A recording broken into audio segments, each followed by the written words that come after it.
Hi, it's Mandy from Mindset for Success. Now, today's word begins with C, and I had a lot of choice. I went through courage and confidence, but the word I chose is collaboration.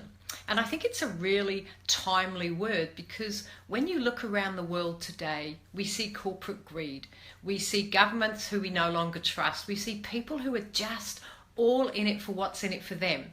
And I think as individuals and business owners, it's important that we set an example at the grassroots level of coming from a space of abundance and service rather than what's in it for me.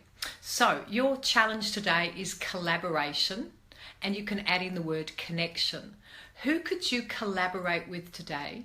Who could you connect with and come from a heartfelt space of serving and going out with the intention of how can I help them today rather than what's in it for oneself? It's a far better way to live, will probably get you far better results, and you'll probably feel much better coming from a place of collaboration and connection. So I'd love to hear your comments down there if you've got some good stories of how you've collaborated and connected, and I look forward to speaking to you tomorrow. Bye, it's Mandy from Mindset for Success.